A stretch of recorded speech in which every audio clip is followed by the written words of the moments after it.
Assalamualaikum warahmatullahi wabarakatuh.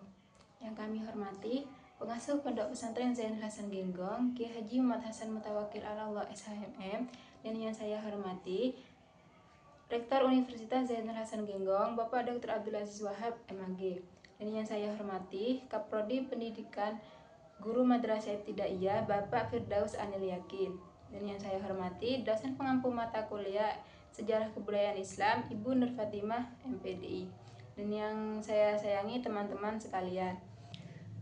Perkenalkan, nama saya Tutul Hamidah.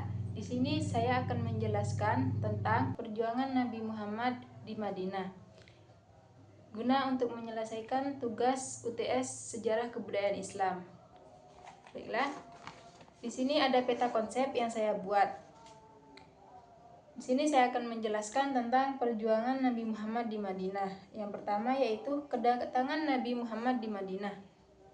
Pada saat itu, kedatangan Nabi Muhammad SAW setelah mengalami tekanan, penindasan dan ancaman dari kaum Quraisy di Mekah, Nabi Muhammad itu menerima undangan dari penduduk Yastrib atau yang disebut dengan penduduk Madinah. Nah, mereka meminta beliau untuk menjadi penengah konflik antara suku serta pemimpin yang adil. Peristiwa hijrah Nabi Muhammad dari Mekah ke Madinah yaitu pada tahun 622 Masehi yang disebut dengan hijrah, yang menjadi awal penanggalan Islam yaitu di kalender Hijriah. Hijrah bukan hanya perpindahan tetapi juga merupakan perubahan besar dalam perjuangan dakwah di Islam. Dari fase penindasan menuju pemberitahuan masyarakat Islam yang mandiri, sambutan penduduk Madinah sesampai di Madinah, yaitu Nabi Muhammad disambut dengan penuh kegembiraan oleh kaum Ansor, yaitu penduduk asli di Madinah. Mereka dengan tulus menerima dan membantu kaum Muhajirin atau umat Islam yang hijrah dari Mekah. Salah satu bentuk sambutannya yang dikenal yaitu sebagai lantunan atau seperti penyambutan, yang menggambarkan kebahagiaan masyarakat Madinah dengan kedatangan Nabi Muhammad. Adapun langkah-langkahnya yaitu yang pertama, mendirikan masjid sebagai pusat ibadah dan kegiatan sosial. Nah, di sini Nabi Muhammad itu melakukan langkah pertama yaitu membangun masjid. Fungsi masjid pada saat itu yaitu untuk pusat ibadah, terus sebagai tempat sholat, pusat pendidikan dan pengajaran Islam, serta tempat bermusyawarah dan pusat kegiatan sosial dan pemerintah. Masjid menjadi pusat kehidupan umat Islam pada saat itu. Nah, kemudian yang kedua ada mempersaudarakan kaum Muhajirin dan Ansor untuk mempererat ukhuwah. Nah, di sini pada saat itu Nabi Muhammad SAW mempersaudarakan kaum Muhajirin dengan kaum Ansor atau ukhuwah Islamiyah. Tujuannya yaitu untuk menghilangkan perbedaan status sosial dan ekonominya, membantu Muhajirin yang kehilangan harta di Mekah, dan memperkuat persatuan umat Islam. Contohnya seperti satu orang Ansor yang dipersaudarakan dengan satu kaum Muhajirin dan saling membantu dalam kehidupan sehari-hari. Kemudian yang ketiga ada tujuannya yaitu menata kehidupan masyarakat agar lebih tertib dan damai. Nah, Nabi Muhammad itu mengatur kehidupan masyarakat agar lebih baik dan mendorong kejujuran dalam untuk bermusyawarah dan berdagang, serta melarang riba dan penipuan, mengajarkan tentang gotong royong, saling menolong, dan menegakkan keadilan pada sosial. Nah, kemudian yang kedua ada upaya Nabi Muhammad SAW dalam menegakkan berbagai kesepakatan. Nah, pada saat itu Nabi Muhammad itu dengan kaum Yahudi di Madinah di kota Mekah.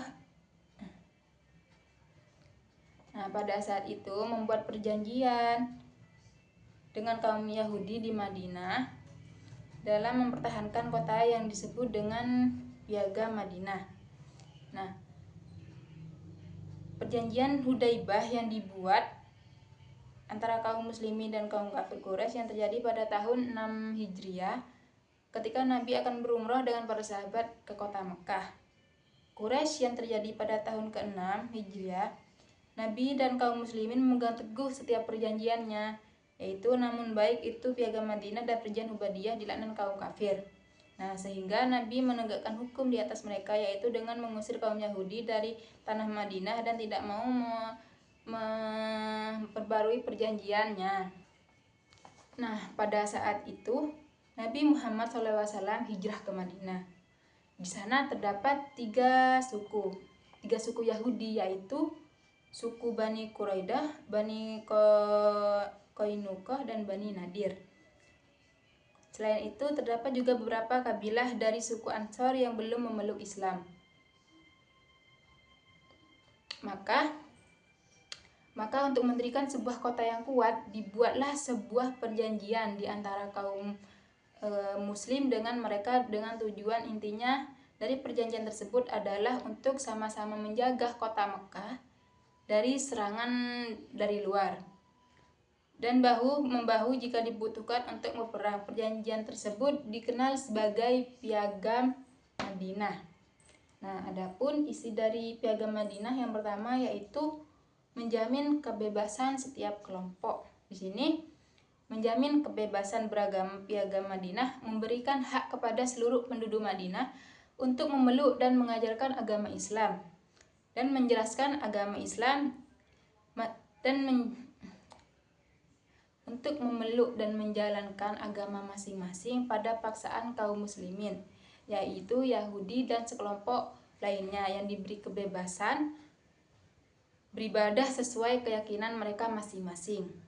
Nah, hal ini menunjukkan bahwa Islam sangat menghargai toleransi dan beragam dalam kehidupan bermasyarakat. Contohnya seperti kaum Yahudi yang tetap dibolehkan untuk menjalankan ajaran agamanya, serta merayakan hari-hari besar dan mengatur urusan keagamaan mereka sendiri. Dengan demikian, terciptanya kehidupan yang harmonis antara umat beragama.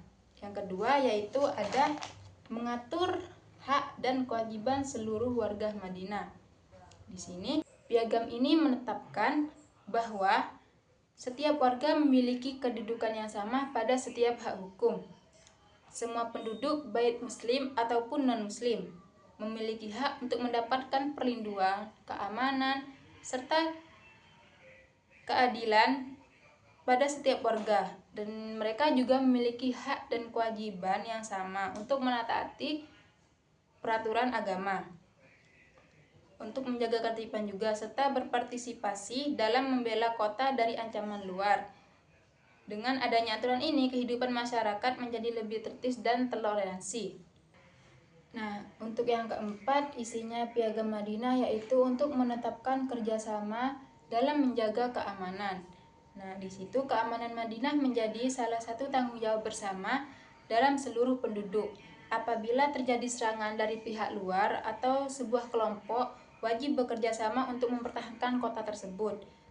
Prinsip ini menumbuhkan rasa persatuan dan solidaritas di antara berbagai suku dan agama. Mereka tidak lagi untuk memandang perbedaan sebagai penghalang, melainkan sebagai kekuatan untuk menjaga keagamaan Islam. Nah, kemudian yang terakhir ada isinya yaitu penyelesaian perselisihan secara adil. Di sini, Piagam Madinah menetapkan bahwa setiap perselisihan harus diselesaikan melalui musyawarah dan berdasarkan kesepakatan serta keadilan. Perkara besar keputusan akhir ini diserahkan kepada Nabi Muhammad SAW sebagai pemimpin dan hakimnya, yaitu yang bertujuan untuk mencegah konflik kepanjangan serta memastikan bahwa setiap pihak mendapatkan perlakuan yang adil. Sistem ini sangat penting dalam menciptakan stabilitas sosial di Madinah. Baiklah, kesimpulan dari materi tersebut secara keseluruhan yaitu Piagam Madinah bertujuan untuk membangun masyarakat yang bersatu, aman, adil, dan harmonis. Meskipun terjadi atas berbagai latar belakang, nilai-nilai yang terkandung di dalamnya seperti toleransi, keadilan, persatuan, dan musyawarah masih sangat relevan untuk diterapkan dalam kehidupan berbangsa dan bernegara pada saat ini. Baiklah, mungkin itu saja yang bisa saya sampaikan. Kurang lebihnya mohon maaf. Assalamualaikum warahmatullahi wabarakatuh.